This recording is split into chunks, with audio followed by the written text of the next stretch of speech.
दोस्तों, मुंबई की अंधेरी रात, सुनसान सड़क, बारिश का मौसम और घड़ी में रात के 10 बज रहे थे।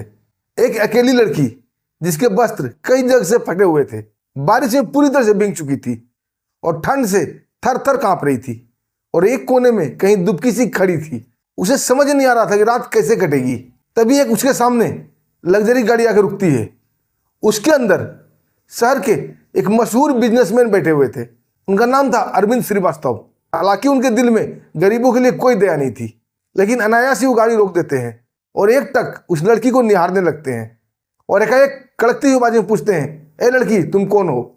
लड़की डरी सहमी सी उनके पास आती है और बोलती, बस मुझे एक रात के लिए जगह चाहिए। सर छुपाने का मेरे पास जगह नहीं है।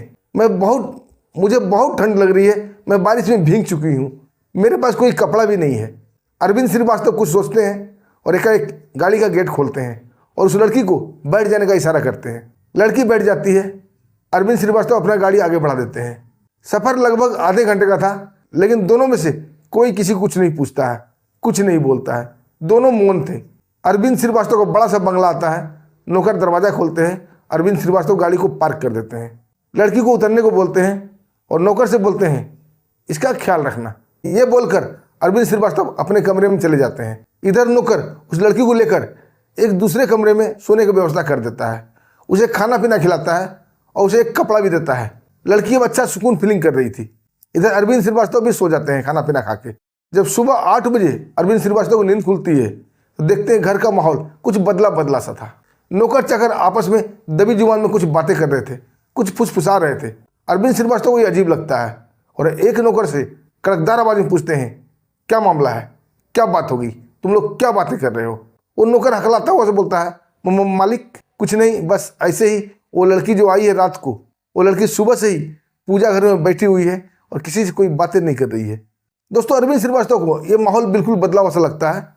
बिना किसी को कुछ कहे उठकर पूजा रूम की तरफ जाते हैं और देखते हैं लड़की वही हालत में नंगे पाँव भगवान के सामने हाथ जोड़ के बुदबुदा रही थी। वो लड़की बुदबुदा रही थी, मुझे किसी के राम पर नहीं जीना। अगर आपने इस आदमी को मेरे लिए भेजा है तो मैं इस आदमी को कभी धोखा नहीं दूंगी, इस आदमी का कभी विश्वास नहीं तोड़ूंगी। दोस्तों, ये सुनकर अरविंद श्रीवास्तव असहज हो जाते हैं। वो लड़की के बारे में ही सोचने लगते हैं, आखिर लड़की कौन है और इसका क्या है अतीत, क्या है रहस्य। वो उस लड़की का एक फोटो निकालते हैं और अपने ऑफिस चले जाते हैं। ऑफिस जाने के बाद अपने मैनेजर को बुलाते हैं और मैनेजर को फोटो देते हुए बोलते हैं, इसकी पूरी कहानी, पूरी कुंडली, पूरी डिटेल पता करो। ये कौन है, कहाँ से आई है, क्या कर रही है, कहाँ रहती है। अरविंद श्रीवास्तव का ऑफिस में मन नहीं लगता है, वापस घर चले जाते हैं। इधर देखते हैं दोस्तों, नौकर चाकर उसे खाने के लिए बोल रहे थे। वो लड़की खुद बोल रही थी कि मैं खुद से बना लूंगी और खुद से खा लूंगी। नौकर चाकर बोल रहे थे, नहीं, आप हमारी मेहमान हैं, आप ऐसा नहीं कर सकती। पहली बार लड़की को एहसास हुआ कि वो भी सम्मानित है, कोई उसे सम्मान की दृष्टि से देख रहा है। लेकिन तभी अरविंद श्रीवास्तव वहाँ पहुँच जाते हैं और लड़की को उसी कड़कती हुई आवाज़ में बोलते हैं कि लड़की, अगर तुम्हें यहाँ रहना है तो घर का काम करना पड़ेगा, नहीं तो तुम जा सकती हो। अरविंद श्रीवास्तव को उम्मीद था कि लड़की मना कर देगी और चली जाएगी, लेकिन ऐसा नहीं हुआ। लड़की मान जाती है और मुस्कुराते हुए बोलती है कि मैं तैयार हूँ। दोस्तों, अब वो नौकरों के साथ घर के काम में हाथ बढ़ाने लगी थी और घर के काम करने के बाद जब भी उसे फुर्सत मिलता, लॉन में लगे हुए फूलों की क्यारियों में पानी डालती, फूलों से खेलती। उसके अंदर एक मासूमियत थी, एक बचपना था।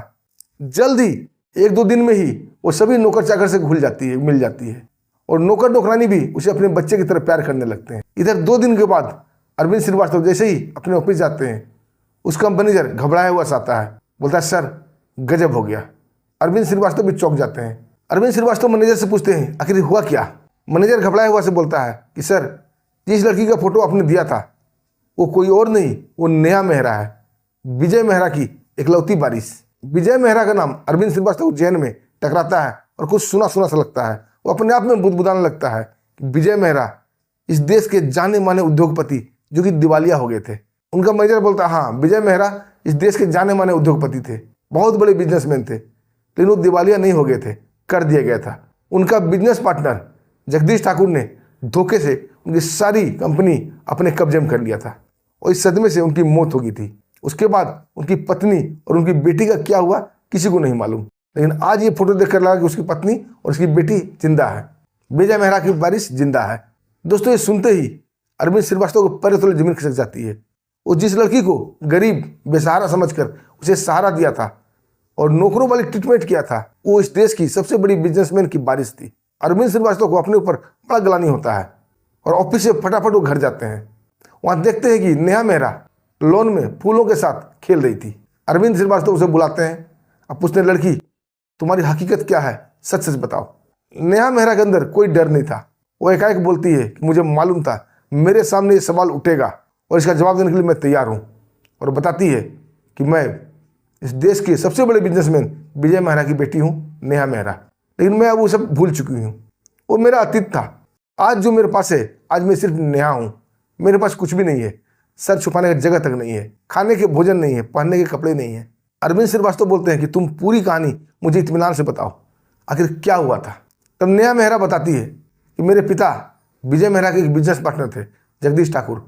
मेरे पिता विदेश गए हुए थे और जगदीश ठाकुर कुछ लोगों के साथ मिलकर धोखे से उनकी सारी कंपनी अपने नाम करवा लेते हैं। बंगला उंगला सब पर अपना कब्जा कर लेता है और इस सदमे से मेरे पिता का हार्ट अटैक हो जाता है, उनकी मौत हो जाती है।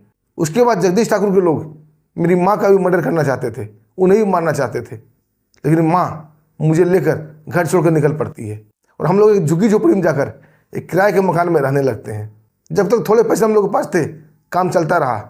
उसके बाद मेरी माँ बीमार पड़ जाती है और पैसे के अभाव में और इलाज के अभाव में माँ ने मेरी बाहों में ही दम तोड़ दिया था। बच गई मैं अकेली। मैं इधर उधर भटक रही हूँ, कभी रेलवे स्टेशन पर, कभी फुटपाथ पे, कभी कहीं रात गुजार लेती हूँ। जो खाने को मिलता है खा लेती हूँ। दोस्तों, ये बताते बताते नेहा मेहरा की आंखों से आंसू टपकने लगते हैं। दोस्तों, ये देखकर अरविंद श्रीवास्तव भी विचलित हो जाता है और नेहा मेहरा को बोलता है, कोई बात नहीं, तुम इस घर में रह सकती हो, आगे क्या करना है मैं देखता हूँ। दोस्तों, अरविंद श्रीवास्तव दूसरे दिन अपने कंपनी अपने ऑफिस जाता है। वहाँ पर अपना वकील को बुलाता है, अपना मैनेजर को भी बुलाता है और वकील से सलाह मशवरा लेता है कि आखिर विजय मेहरा की संपत्ति, उसका मालिकाना हक नेहा मेहरा को कैसे दिलवाया जाए। वकील बताते हैं कि सर, जिन्होंने उनके ऊपर कब्जा किया है उसका नाम है जगदीश ठाकुर। वो बहुत खतरनाक आदमी है। उसकी पहुंच बड़े बड़े लोगों से है और यहाँ तक कि नेता मंत्री से भी है। राजनीतिक गलियारे में भी उसकी दस्तक है। बहुत खतरनाक आदमी है, उसे पंगा ना लो, उसे ना उलझो। लेकिन अरविंद श्रीवास्तव ने फैसला कर लिया था कि सच की लड़ाई लड़नी है और नेहा का साथ देना है। और घर आने के बाद नेहा मेहरा को बुलाते हैं और बोलते हैं, तुम क्या सच की लड़ाई लड़ने के लिए तैयार हो। नेहा मेहरा बोलती है, मैं अकेला क्या कर सकती हूँ। जो लोगों ने मेरे पिता के साथ धोखा किया है वो बहुत पावरफुल है, मैं अकेला उनका कुछ नहीं बिगाड़ सकती। अरविंद श्रीवास्तव एकदम दृढ़ स्वर में बोलते हैं कि मैं तुम्हारे साथ हूँ, बस तुम्हें सच की लड़ाई लड़ना है, बोलो तैयार हो। नेहा मेहरा बोलती है, हाँ, अगर आप मेरे साथ हैं तो मैं तैयार हूँ। दोस्तों, अरविंद श्रीवास्तव अपना फ़ोन निकालता है और अपने वकील को बोलता है केस फाइल करो। और दूसरे ही दिन मीडिया के बड़े बड़े चैनलों को आमंत्रित करता है अपने ऑफिस में और एक लाइव प्रोग्राम का सेटिंग में करता है और नेहा मेहरा को वहाँ बैठाकर उसकी पूरी कहानी को मीडिया के माध्यम से पूरे देश में प्रचलित करवा देता है। नेहा मेहरा मीडिया के सामने अपनी पूरी हकीकत बयां करती है। दोस्तों, ये सुनकर शहर में बहुत सारे क्वेश्चन उठने शुरू हो गए थे। क्या जगदीश ठाकुर ने ठीक किया है या गलत किया है? क्या सच में नेहा मेहरा विजय मेहरा की वारिस है, उसकी बेटी है? क्या इसे उसका हक मिलना चाहिए? दोस्तों, कई तरह के लोग, कई तरह की बातें होने शुरू हो गई थी। लेकिन अरविंद श्रीवास्तव ने एक तिल्ली जला दी थी जो कि अब विस्फोट होने के कगार पे था। दोस्तों, जैसे ही जगदीश ठाकुर को पता चलती है, सबसे पहले वो मीडिया वाले को दबाने की कोशिश करता है। लेकिन अब ये बात बहुत बाहर हो चुकी थी क्योंकि लाइव दिखाया जा चुका था। अब ये दबाना संभव नहीं था और छोटे छोटे चैनल भी इसे कटिंग करके ये दिखाना शुरू कर दिए थे और यूट्यूबर भी इसको बढ़ा चढ़ाकर पेश करने शुरू कर दिए थे। अब देश में ये एक नया खबर बन, जगदीश ठाकुर राजनीतिक पहुंच का भी इस्तेमाल करता है और अरविंद को डराने की धमकाने की कोशिश करता है।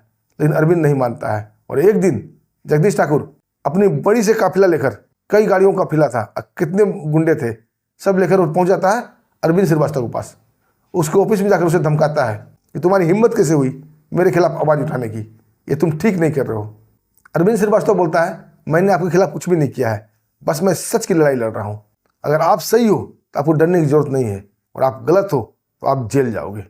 दोस्तों, ये सुनकर जगदीश ठाकुर जल बुन जाता है और उसे धमकियाँ देने लगता है। लेकिन अरविंद श्रीवास्तव चुपचाप खड़ा खड़ा मुस्कुरा रहा था, यानी कि उसकी धमकी उसके ऊपर कोई परवाह नहीं पड़ रहा था। दोस्तों, अब लड़ाई लग चुकी थी। एक तरफ असामाजिक तत्व, अपनी राजनीतिक पहुंच और गुंडे माफिया का ताकत, और दूसरी तरफ एक लड़की, उसका एक मददगार।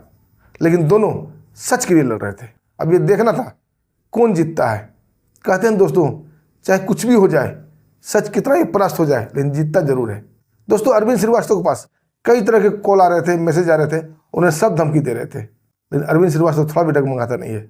वो शहर के एसपी साहब से मिलता है, डीएम साहब से मिलता है, उन्हें सारी हकीकत बताता है।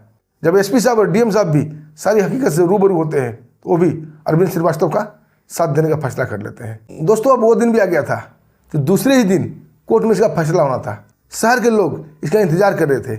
मीडिया से बढ़ा चढ़ा के बता रही थी कि कल एक बहुत ही महत्वपूर्ण केस का फैसला होना है।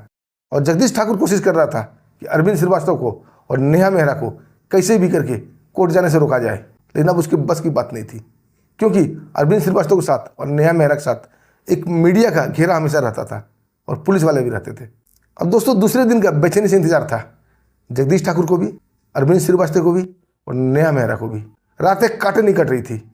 इस रात को वो करवट बदलते हुए गुजारता है। उसे अपना अतीत भी याद आने लगता है और वो अपने अतीत में खो जाता है। कभी अरविंद श्रीवास्तव भी जब 15 साल का हुआ था तो उसके माता पिता का देहांत हो गया था। उसके चाचा चाची ने उसे पाला था, लेकिन सिर्फ नाम के। उन्हें अरविंद से कोई मतलब नहीं था, कोई लगाव नहीं था, सिर्फ इसके पैसे से मतलब था। अरविंद ने इस दुनिया को बहुत करीब से देखा था, इसलिए वो कड़कदार दिल का मालिक बन गया था। उसके अंदर से इंसानियत उठ चुकी थी। और जैसे ही अरविंद 25 साल का होता है, एक छोटा सा कंपनी खोलता है। उसकी मेहनत, उसकी लगन, उसकी हिम्मत उसे काम आती है और देखते ही देखते इस शहर का वो मशहूर बिजनेसमैन बन जाता है। पैसा तो उसने बहुत कमा लिया था, लेकिन रिश्ता उससे पीछे छूट गए थे, क्योंकि उसे लगने लगा था कि जितने भी रिश्ते हैं सब पैसे के लिए हैं। इसलिए वो किसी से कोई मतलब नहीं रखता था, कोई ताल्लुकात नहीं रखता था और उसका दिल हार्ड बन चुका था। किसी से वो प्यार से बातें नहीं करता था। दोस्तों, यही सब सोचते हुए सुबह हो जाती है। अरविंद श्रीवास्तव और नेहा मेहरा दोनों तैयार होते हैं और कोर्ट के लिए प्रस्थान करते हैं। पीछे पीछे पूरी मीडिया चल रही थी और पुलिस वाले भी चल रहे थे। कोर्ट दर्शकों से खचाखच भरा हुआ था। लोग बाहर भी इंतजार कर रहे थे कि आखिर फैसला क्या हो रहा है। जगदीश ठाकुर अपने वकील को फुसफुसा कर बोलता है, चाहे जैसे भी हो, ये केस को जीतना है। क्योंकि जगदीश ठाकुर जानता था केस हारने के बाद उसकी दुनिया बदल जाएगी, उसका अस्तित्व मिट जाएगा। और दोस्तों, गला खंगार कर जगदीश ठाकुर वकील खड़ा होता है और बोलता है, आदरणीय जज साहब, आखिर इस लड़की के पास क्या सबूत है कि विजय मेहरा की बारिश से उसकी बेटी है। दोस्तों, ये सवाल सुनकर नेहा मेहरा विचलित हो जाती है, क्योंकि खुद को साबित करने के लिए उसके पास सबूत नहीं था कि वो नेहा मेहरा है। लेकिन तभी अरविंद खड़ा होता है, बोलता, सबूत है माय लॉर्ड। और वकील साहब को इशारा करता है और वकील साहब एक डायरी और एक फाइल जज साहब को पहुंचा देते हैं। जज साहब पढ़ने पलटते हैं। पूरा पुराना इतिहास था वो, जहाँ नेहा मेहरा का जन्म हुआ था, उसके पिता का दस्तखत, सब कुछ था उसमें। दोस्तों, ये प्रूफ हो गया था कि विजय मेहरा की बेटी, उसकी बारिश नेहा मेहरा ही है। दोस्तों, वकीलों में वाद विवाद होने लगती है कि जगदीश ठाकुर ने विजय मेहरा से कंपनी खरीदी है। उन्होंने इस कंपनी को बेच दिया था दिवालियापन से उबरने के लिए। लेकिन दोस्तों, तभी कोर्ट रूम में एक आदमी प्रवेश करता है और चिल्ला कर बोलता है, जज साहब, मैं कुछ कहना चाहता हूँ। जज साहब उसे बोलते हैं कि आपको जो कुछ कहना है कटघरे में आइए। वो आदमी कटघरे में आता है। वो आदमी बोलता है, जज साहब, मेरा नाम है सुरेश कामत और मैं विजय मेहरा का पुराना विश्वासी अकाउंटेंट था। मेरे सामने ही जगदीश ठाकुर ने अपने आदमियों के बल पर मेरे मालिक विजय मेहरा से पूरी कंपनी, पूरा उनका घर, सब कुछ अपने नाम करवा लिया था।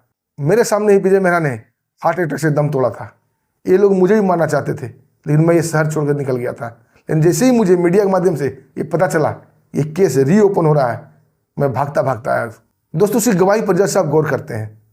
पूरा डॉक्यूमेंट उनके साथ था और लास्ट में जज साहब फैसला सुनाते हैं, जगदीश ठाकुर को गिरफ्तार कर लिया जाए धोखाधड़ी के मामले में और विजय मेहरा की सारी कंपनी, सारी प्रॉपर्टी के मालिक नेहा मेहरा घोषित कर दिया जाता है। दोस्तों, ये फैसला सुनकर आम जन भी काफ़ी खुश हो जाते हैं। नेहा मेहरा भी काफ़ी खुश थी, अरविंद श्रीवास्तव खुश था। सभी कोर्ट रूम से बाहर निकलते हैं। अरविंद श्रीवास्तव बोलते हैं, नेहा, अब तुम्हारे पास सब कुछ है, तुम्हारी कंपनी है, गाड़ी है, बंगला है, नौकर चाकर सब है। अब तुम्हारा रास्ता अलग और हमारा रास्ता अलग।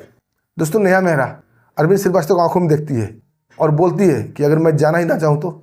अरविंद श्रीवास्तव उसे बड़ा ही गौर से देखने लगता है कि तुम्हारा मतलब क्या है। नेहा बोलती है, आज जो कुछ है मेरे पास और जो कुछ मैंने पाया है सिर्फ आपके वजह से। अगर आप साथ नहीं देते तो मैं ऐसी ही फटहाल ज़िंदगी में मर जाती। मुझे आपकी वजह से सब कुछ हासिल हुआ है, मुझे पुनर्जन्म मिला है, तो मैं आपको छोड़ नहीं सकती और मैं आपके साथ जब तक जिंदा हूँ तब तक साथ निभाऊंगी। दोस्तों, एकाएक अरविंद श्रीवास्तव को वो पूजा घर वाली बात याद आने लगती है, जब लड़की बुदबुदा रही थी कि भगवान, मैं इसे कभी धोखा नहीं दूंगी, इसका विश्वास नहीं तोड़ूंगी। पहली बार अरविंद श्रीवास्तव थोड़ा नर्म हुआ था और उसका हाथ पकड़ लेता है और उसी कोर्ट में दोनों कोर्ट मैरिज कर लेते हैं और दोनों पति पत्नी बनकर अच्छे से खुशहाल जीवन जीते हैं। दोस्तों, आपको कैसी लगी कहानी और आपको क्या करना है इस कहानी पर, कमेंट के माध्यम से कर सकते हैं। दोस्तों, फिर मिलते हैं एक शानदार बेहतरीन कहानी के साथ। तब तक के लिए हमें आज्ञा दीजिए। नमस्कार, जय हिंद।